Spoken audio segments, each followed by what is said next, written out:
एक और सड़क हादसा, एक और मौत, और फिर से हमारे सामने वही सवाल,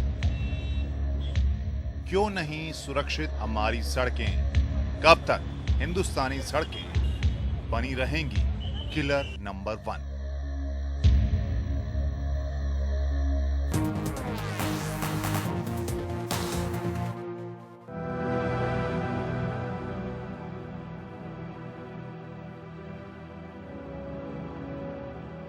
ये कहना कि हालत खराब है हल्की बात होगी। भारतीय सड़कों पर हादसे में मरने वाले लोगों के मामले में ये मानना पड़ेगा कि हालत भयावह है, और उससे भी ज्यादा बुरी हालत है इस पर हमारे सरकारों और प्रशासन का रवैया।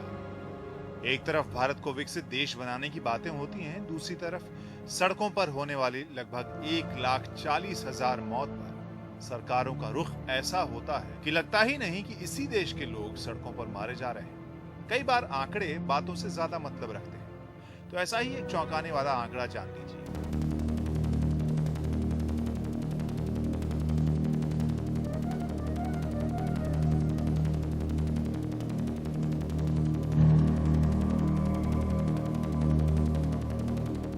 दो 2012 के आंकड़ों की बात करें तो देश में औसतन हर दिन 378 लोगों ने सड़क हादसों में अपनी जान गंवाई, यानी हर घंटे लगभग 16 लोग। जिसका मतलब ये है कि रफ्तार के इस एपिसोड के दौरान भी देश के किसी न किसी हिस्से में औसतन 8 लोग अपनी जान गंवा रहे होंगे, और इन्हीं में से एक नरेंद्र मोदी सरकार में हाल में बने मंत्री गोपीनाथ मुंडे भी थे, जिसके बाद देश में फिर से इस मुद्दे पर ध्यान सबका गया है। उम्मीद इस बात की है कि इस बार कुछ ठोस कदम उठाए जाए सड़क पर सुरक्षा को बढ़ाने की दिशा में, क्योंकि अभी तक की परेशानी देखें तो इसके पीछे आमतौर पर सभी एक्सपर्ट सरकार का लचर रवैया ही बताते हैं। रोड सेफ्टी के किसी भी पहलू के ऊपर ठीक से ध्यान नहीं दिया गया, सड़क दुर्घटनाओं की वजहों की जांच ठीक से नहीं हुई, जिम्मेदार अधिकारियों की जवाबदेही के बारे में अब भी साफ तौर पर कुछ नहीं कहा जा सकता, कानून कमजोर और उन्हें लागू करने में भी ढिलाई देखी गई। बुनियादी तौर पर देखें तो आज की तारीख में सबसे जरूरी ट्रैफिक सेफ्टी के पहलुओं पर भी सरकारी विजन जमीन पर नजर नहीं आता। कुछ एक बड़े शहरों में कुछ एक सेफ्टी ड्राइव आयोजित किए जाते हैं, लेकिन पूरे देश में कड़ाई एक जैसी नहीं दिखती।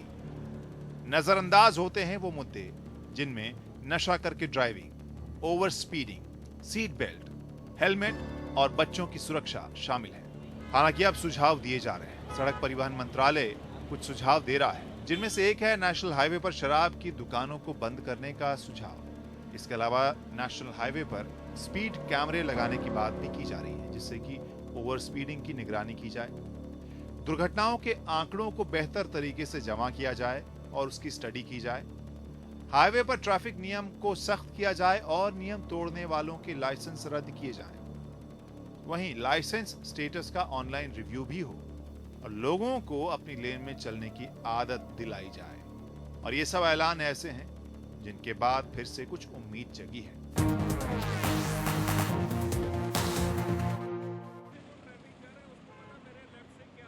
पिछली बार कब आपके भीतर यह डर था कि अगर रेड लाइट जंप कर ली तो जान आफत में पड़ जाएगी? कब 100 रुपए के चालान का खौफ ऐसा था जिसने बिना पुलिस वाली रेड लाइट पर भी आपको जंप करने से रोका हो, या बिना हेलमेट की मोटरसाइकिल चलाने पर, या बिना सीट बेल्ट की कार चलाने पर? सच्चाई यह है कि नियमों को लागू करने में इतनी कोताही रही है कि इसका खौफ हिंदुस्तानियों में नहीं रहा है। लोगों को आदत हो चुकी है नियमों को तोड़ने की, जो न सिर्फ उनके लिए खतरनाक है बल्कि बाकियों के लिए जानलेवा भी, क्योंकि हर एक इंसान यही सोचकर आगे बढ़ता है कि एक उसके नियम कायदे तोड़ने से क्या आफत आ जाएगी, और ये सोच कैसी भयावह होती है उसका नतीजा हर साल 1,38,000 लोगों की मौत के साथ देखा जा सकता है, 1,38,000 परिवारों के बर्बाद होने के साथ देखा जा सकता है। एक अनुमान के मुताबिक इन दुर्घटनाओं में देश को जितना नुकसान होता है वो देश की जीडीपी का लगभग 3% है। तो असल मामला है कि जो भी नियम है उसे कारगर तरीके से लागू नहीं किया जा रहा है। इसके लिए एक बड़ा सुझाव आ रहा है जो दुनिया भर में इस्तेमाल होता है, वो है स्पीड कैमरा।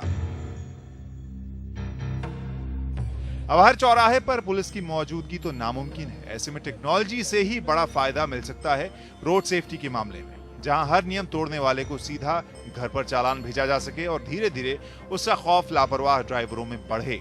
और अब मंत्रियों के भी बयान आ रहे हैं। कोर्ट के निर्देशों से सरकारों पर दबाव भी बढ़ा है। 22 अप्रैल को सुप्रीम कोर्ट ने एक पैनल भी तय किया है कि वो सड़क हादसों के मामले में सुझाव दे। नेशनल रोड सेफ्टी और ट्रैफिक मैनेजमेंट बोर्ड बिल 2010 को लागू किया जाए। मुआवजा राशि बढ़ाई जाए, जिसे 40,000 से बढ़ाकर 1 लाख करने का सुझाव है। वहीं पिछले 10 साल में 10 लाख लोगों की सड़क दुर्घटनाओं में मौत के मुद्दे पर कोर्ट ने पूछा कि क्या इसके लिए प्रशासनिक और राजनीतिक इच्छा शक्ति की जरूरत है, क्या किया जा सकता है उस तरफ से। सवाल उठाया गया है कि क्या कानून में कमी है या फिर हमारे व्यवहार में। यह भी सवाल कि कानून में पैदल यात्री, बच्चे और साइकिल सवारों को क्यों नहीं सुरक्षित किया जा रहा है। इन सभी सवालों के जवाब सरकारों को भी ढूंढने हैं और हमें और आपको भी।